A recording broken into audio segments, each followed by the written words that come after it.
Nagising si Ara nang may maramdaman siyang padampi-damping halik sa paligid ng kanyang mukha.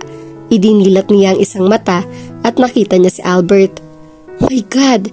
Ang sarap pala sa pakiramdam ng pagdilat niya ay ang lalaking mahal niya ang mabubungaran niya. Bumangon siya at tumaus-us ang kumot na nakabalot sa kanya. Nakalimutan niya ang sitwasyon niya. Na-expose tuloy ang kahubadan niya rito. Nakita niyang napalunok si Albert. Nagmamadaling hinila niya pa itaas ang kumot at hinigpitan ang hawak doon. Nag-init ang kanyang mukha nang marinig niya ang mahinang pagtawa nito. Para namang maitatago ka pa sa akin, sabi nito na lalong nagpainit sa mga pisngi niya. Sigurado siyang pulang-pula siya sa mga sinabi nito.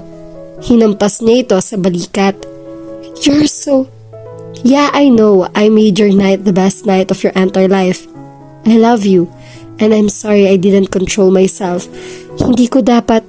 Saglit itong natigil nang marahil ay makita nito ang reaksyon niya. Para bang hindi ito natutuwa sa nangyari base sa pagkakaintindi niya. Pinagsisisihan mo ba?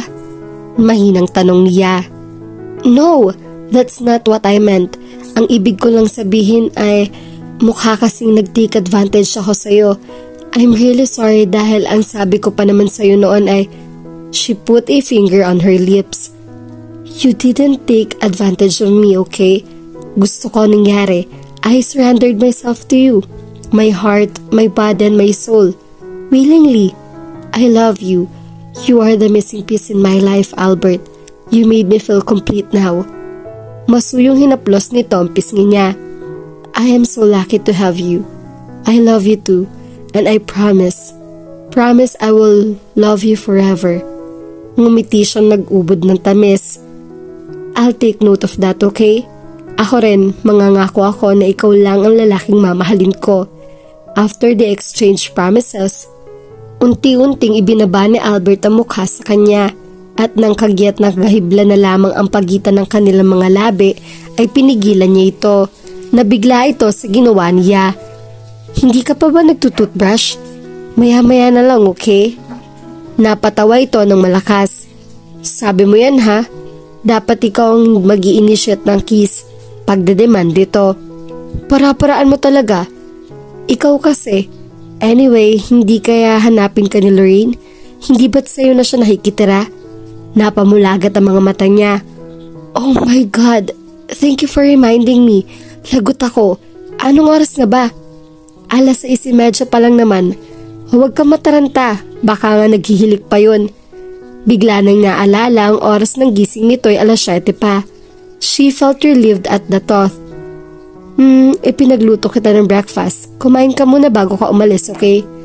Wait, hindi mo ba ako sasabayang kumain? Ikiniling nito ang ulo at maya-maya ay hinawakan ng mga kamay niya. I'm sorry kasi may kailangan akong asikasuhin. Importante lang. Kailangan ko nang tapusin yun para maasikaso ko ng relasyon natin ng maayos.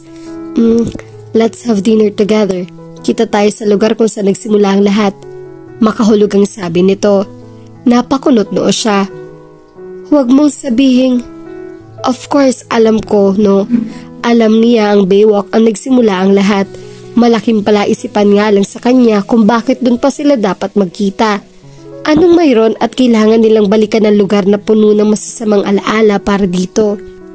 Honey, I have to go. Don't forget our meeting later. Kung may gagawin ka, please cancel it. Sabi nito. I love you. Akmang hahalikan na naman siya nito ngunit iniwas niya ang mukha. Bawal ba kahit sa pisngi lang? Tiningnan niya ito at hindi na siya nagprotesta nang humalik ito sa pisngi niya. Pagkaraan ng ilang bilin ay umalis na ito. Nang marinig niya ang pag-alis ng sasakyan nito ay napayakap siya ng mahigpit sa kumot na bumabalot sa katawan niya. Napahiga uli siya. Wala na mapagsidlan ang sayang nararamdaman niya. This is it. Nakakasiguro na siyang si Albert ang lalaking gusto niyang makasama habang buhay. Napayakap si Ara sa sarili nang umihip ang hangin ng malamig. Sinipat niya ang orasan, 9:00 na ng gabi. Halos 1 oras na siya naghihintay doon ngunit wala pa ring Albert ang dumarating. Hindi niya maintindihan ang kabang bumubudol sa dibdib niya. Ngayon lang siya pinaghintay ng ganoon ni Albert. Ni hindi man lang siya nag-text or tumawag para sabihin kung tuloy pa ba ang lakad nila at kung dapat pa ba siya maghintay. Okay, kaunting minuto pa. Wika niya sa sarili. Handa siya maghintay kahit kaano pa katagal. Alam niyang darating to. Pero lumipas pa ang 1 oras ay hindi pa rin nakapapakita ang anino nito. Sige lang, 5 minutes pa. Sabi uli niya sa sarili. Lumipas nga ang ilang minuto ngunit wala pa rin ito. Tumayo siya. Napagpasyahan na niyang maglakad-lakad muna. Kung hindi ito dumating, at least may napalaman lang siya sa lugar na yon. Huminga siya ng malalim. Naiinis kasi siya kay Albert. Ito ang may sabing huwag kalimutan ng usapan nila pero ito naman yata nakalimot doon. Dahil sa huling naisip ay lalo pa siyang nainis. Ano namang mas importante sa kanya ang nagiging dahilan para malimutan yon? Napabugas siya ng hangin. Parang masakit isipin ang sagot sa tanong niyang yon. Tumingin siya sa paligid at napakunot ang noo niya nang may pamilyar na bultong nahagip ang mga mata niya. Unti-unti siya naglakad palapit sa mga yon. Ang bilis ng tahip ng dibdib niya. No, sana dinadaya lang siya ng mga mata niya pero ipinagkakaiti yun sa kanya. Parang binibiyak ang puso niya nang makumpirma niyang tama ang nakita niya. Si Andre nga iyon habang kahalikan si Albert. Albert? Naibulalas niya. Lumingon ito sa direksyon niya. Medyo madilim man ay kitang-kita niya mga pag-iiba ng ekspresyon ng mukha nito. Para itong natuklaw ng ahas nang makita siya. Tumayo ito. Ara! Nagsimulang mag-init ang sulok ng mga mata niya. Nice, Albert. Ito ba ang gusto mong ipakita sa akin? Ito ba ha? Wait, magpapaliwanag ako. Ano pang papaliwanag mo? This explains everything, Albert. Mali pa lang sinabi ko. That kiss explains everything. So ano pang kailangan kong malaman? Naayos na uli kayo? Gusto mo makipag-meet dito para mag-thank you sa akin? Hindi ba? Okay, you're most welcome. Lumapit na ito ng tuluyan sa kanya. Hinawakan nito ang mga balikat niya pero nagpupumiglas siya. Don't touch me. How dare you to do this to me, Albert? Dahil ba nakuha mo ng gusto mo? You're so... Hindi ako makapaniwala na nagpadala ako sa matatamis mong salita. Ang tanga-tanga ko. Ara, hayaan mo naman akong explain ang side ko. No, hindi pa ba dapat at hindi pa ba sapat ang nakita kong naghahalikan kayo? Ang sakit na nun eh. Huwag mo nang dagdagan ng masasakit na salita. Tama na. Mali naman kasi ang iniisip mo. Oh my God, Albert. Anong gusto mong isipin ko? Na ang halik na yun ay tinatawag na friendly kiss? Hindi na niya makontrol ang emosyon niya. Sa kauna-unahang pagkakataon ay napamura siya. Alam mo ang lahat ng pinagdaanan ko, hindi ba? Pero bakit mo pa rin to nagawa? I thought I had found the man who would give me... Oh my gosh. Napagulhol siya. Niyakap siya nito na mahigpit. Ara, I love you. Makinig ka naman sa akin. Hindi ko gustong saktan ka. Kumawala siya sa pagkakayakap nito at hinampas niya ng bag na hawak nito ang katawan nito. Don't you dare say you love me kung hindi naman yung totoo sa loob mo. At huwag na huwag mo rin sasabing hindi mo gustong saktan ako dahil ginagawa mo na ngayon. I hate you, Albert. I hate you. Pagbabayo niya sa pagsuntok ng dibdib nito. I'm sorry, Ara. I'm sorry. Sige, saktan mo lang ako. Kahit sampalin mo ako, sipain, suntukin. Lahat gawin mo sa akin pero huwag lang ang hindi paniwalaan na mahal kita, Ara. Mahal kita. Tinakpan niya ang kanyang mga tainga. I don't wanna hear it, you jerk. Ara. Tumalikod siya rito at nagsimulang tumakbo. Nang maramdaman niyang sumusunod dito ay hinarap niya to. Huwag mo akong susundan. Oras sa sundan mo ko, hindi mo magugustuhan ng gagawin ko. Natulos ito sa kinatatayuan. Kinuha niya ang pagkakataong iyon para makatakbo palayo rito. At sa pagtakbo niya ay ramdam na ramdam niya ang pagkakadurog ng puso niya. Lakad-takbo ang ginawa ni Ara, makalayo lamang sa petsyeng lugar na iyon. Kung pinagtitinginan man siya ng mga tao, kung hilam man ang mga luha ang mga mata niya, o kahit mabanggaman siya ng kung sino, ay wala siyang pakialam. Basta ang tanging nararamdaman niya ay nasasaktan siya at kailangan niyang iyong ilabas bago pa siya mabaliw. Nang mapagod din napaupo siya sa isang bench. Isinubsob niya ang mukha sa kanyang mga palad. She sobbed. Kung makaistorbo man sa kanya mga taong nakapaligid ay hindi naman niya iyon inalintana. Hindi na niya kaya. Sobrang sakit ang nararamdaman niya. Hindi siya makahinga. Para bang dinidikdik ng pinong-pino ang puso niya. Daig pa niyang namatayan ng sakit sa nararamdaman niya. Hindi niya maintindihan kung bakit nangyayari iyon sa kanya. Hindi niya alam kung ano na naman bang pagkakamali ang nagawa niya. Sadya bang ipinanganak siyang malas? Sadya bang nabuhay siya para maranasan ng iba't ibang klase ng sakit? Ano bang kasalanan niya para malagi siya sa mga ganitong kalupit na sitwasyon? Kung may mga kasalanan man siya, hanggang ngayon ba hindi pa rin siya bayad o bayad na siya dahil hindi nawawala sa kanya si Albert? Sa huling naisip ay lalo pang lumakas ang paghagulhol niya. Bakit kailangan siyang lokohin ni Albert? Bakit kailangan pa nito magkunwari sa kanyang mahal siya nito? Dahil ba noong umpisa pa lang ay nahalata na nito ang nararamdaman niya para dito, kaya pinaglalaroan dito ang damdamin niya? Ganun ba yun? Ganun ba ang ginagawa nito para makuha ulit niya sa Andrea? Pero bakit pakiramdam niya ay totoong-totoo mga binata at binitawang mga salita nito at pangako sa kanya? Napahila mo siya. Oo nga pala. Nababali ang pangako. I am so lucky to have you. I love you too and I promise I will love you forever. Sa pagkakataong iyon ay parang hinihiwa pa ng kutsilyo ang pipiniyang puso. Talaga bang hanggang doon na lang? Hindi siya makapaniwala. Hindi niya inaasahan na mangyayari yon. Okay, who would expect that, right? And God, bakit doon pa sa lugar na yon? Sa lugar kung saan nasaksihan niya ang pagtatapos sa relasyon ni na Albert at Andrea.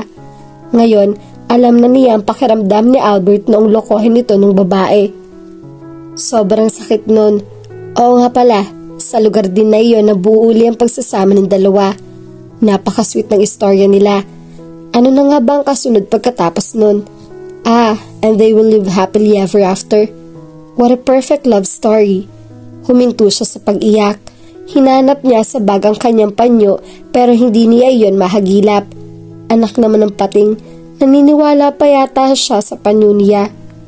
Kapag nga naman ninamala siya. Bumuntong hininga siya. Nagulat siya nang biglang may mag-abot ng panyo sa kanya. Sa hilam ng mga mata ay tiningala niya ang may-ari niyon.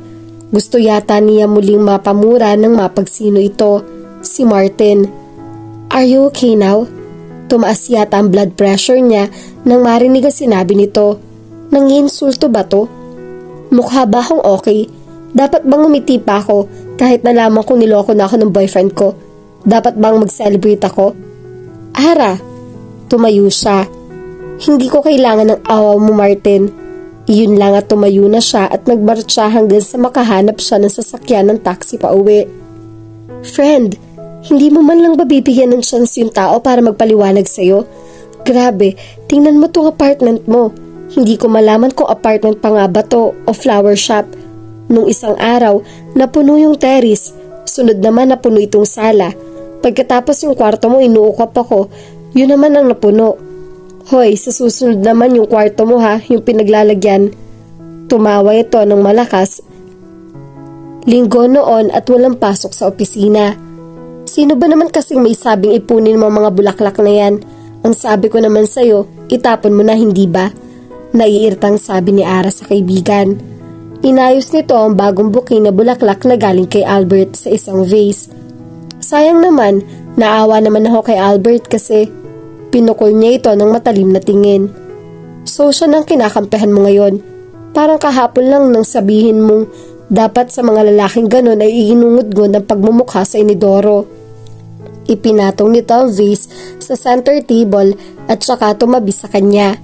Nagpakawala ito ng hangin bago hinawakan at pinisilang kamay niya. Ara, na-realize ko kasi na baka may dahilan kung bakit nangyari yon. Ano bang malay natin sa unang naganap bago ang sinasabi mong kissing scene? Paano kung si babae naman palang may kire at ang talagang naghalik kay Albert, hindi ba? Lorraine paused for a second. Okay, I'm not saying this because I'm siding with Albert. Gusto ko lang na tingnan ng both sides. Narinig ko na ang panig mo, kaya tinitingnan ko naman ang panig ni Albert. Sana naiintindihan mo ang punto ko, friend. I love you and that's why I'm doing this. Don't make it hard on yourself kung pwede namang maidaan pa sa maayos na pakiusapan. Huwag mong saktan ang sarili mo. Wait, Lorraine. I get your point. Sige, kunwari pinagbigyan ko siya ng chance na makausap ako. Anong mangyayari pagkatapos nun? Malalaman ko na babalikan na sila ni Andrea? Oh, come on. Eh di nasaktan naman ako, hindi ba? Marahas na tumayo ito, bigla at ikinagulat siya. Totoo rin pala talagang nagsusungik ang isang tao kapag umiibig, ano? Ara Castañeda, lumingon ka nga sa paligid mo. Sa tingin mo ba mag-aabala si Albert ng ganito at mag-e-effort na kausapin ka kung makikipagbalikan lang din siya kay Andrea? Teka lang uli ha, napatayo na rin siya. Paano naman kaya kung ginagawa niya ito dahil nakokonsensya lang siya na gusto lang niyang hingi ng kapatawaran ko pagkatapos kapag nakuha na niya ang gusto niya ay happy together uli ang drama nila ni Andrea? Oh my goodness, ano bang utak ka mayroon ka, Ara? Bakit hindi ka nalang naging writer kung ganyan kalikot ang imahinasyon mo? Gaya ng sinasabi mo kanina, tinitingnan lang ang mga posibleng mangyayari. You're being pessimistic, Ara. Pinangungunahan mo ang pagiging nega mo. Kaya yan ang resulta. Akala ko pa naman pride ang pinagagana mo. Yun pala natatakot ka lang sa kalalabasan kung sakali mag-usap kayo ni Albert. But friend, hindi naman tama yan. Paano magkakaroon ng closure sa inyo kung ganyan pala malinaw ang nangyayari kung lagi mo nalang tatalikuran?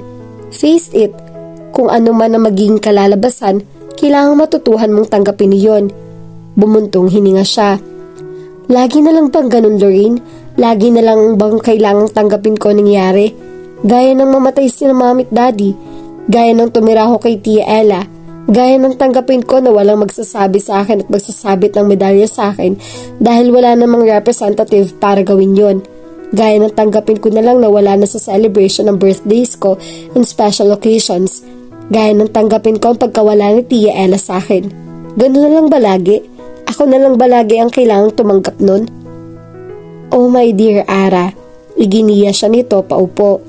Pinahid nito ang mga luhang hindi niya namalay naglalandas sa kanya mga pisngi. I don't know if I am in the right position to say this, but do you believe na kapag mahal mong isang tao, kahit pa ang pinakamasakit na bagay ay gagawin mo para lumaya siya? Inanalisa niya ang sinasabi nito at maya-maya ay natagpuan niya ang sarili na tumango. Love conquers all, Ara, at gagawin mong lahat para lang maging masaya ang mahal mo, kahit pa ang ibig sabihin niyon ay kailangan mo siyang pakawalan. Huminto ito saglit. Masakit yun, hindi ba? Pero kung mahal mo talaga ang isang tao, hahayaan mo siya kung saan siya magiging masaya. Okay, para mas madali. Sina Tita Ellery at Tito Leandro, hindi ba ang sabi mo dinadalaw ka nila sa panaginip mo? Tumango siya. Marahil kaya ganoon ay dahil gusto nilang pakawalan mo na sila, hindi sa kalilimutan mo sila, pero in a way natatanggapin mo na ng buo ang nangyari sa kanila. Ang gusto siguro nilang iparating ay hanggang doon na lamang ang misyon nila, na nawala sila para magawa mong tumayo para sa sarili mo. And here you are now. Kuha mo ba ang sinasabi ko, friend? Tumango siya. So, pagbibigyan mo na ba si Albert? Pag-iisipan ko, sabi niya. Napakamot ito sa ulo. Pambihira, ang dami ko sinasabi para lang makumbinsi ka na makipag-usap kay Albert. Tapos, ayun, lumabas din ng totoo. Uy, totoo mga sinabi ko ha, nagmula yun sa puso. Pero kasi gusto ko lang natapusin na ninyo nito ni Albert. I mean, huwag nyo nang pahirapan ng isa't isa. Hindi ko pa rin alam, Lorraine. Masyado masakit yung mga nangyari. You should at least try. Alam mo ba, halos lumuhod na sahan si Albert. Sobrang nagmamakaawa siya para lang makausap ka niya. Kung makikita mo lang itsura niya. Pinatigil nito yon. Lorraine naman, huwag mo na akong konsensyahin. Hindi kita kinokonsensya. Binubuksan ko lang ang puso mo. Ara, pakinggan mo ang puso mo. Iyan ang magtuturo sa'yo ng tama mong gawin. Magtiwala ka lang. Bahagyang pinisil nito ang kamay niya. Maya-maya ay nakarinig sila ng sunod-sunod na pag-doorbell. Nagkatinginan sila ni Lorraine. Bumilis ang kabog ng dibdib niya. Hindi niya alam kung bakit pero pakiramdam niya ay si Albert ang nagdo-doorbell. So, sasabihin ko naman bang wala ka dito sa app at may appointment? Huminga siya ng malalim bago nagpa siyang tumayo. Okay, I will talk to him. Pero hindi ibig sabihin nito ay pinapatawad ko na siya. Pagmamatigas pa rin niya. Tila nasiyahan naman si Lorraine sa naging pasya niya. Hindi lamang ito pinahalata sa kanya. Nang unti-unti niyang ihakbang ang mga paa ay lalo pang nagwala ang puso niya. At dito na po nagtatapos ang part 15 ng ating kwento. Sabay-sabay po nating abangan ang susunod pang mga kabanata. Maraming salamat po. God bless and stay safe.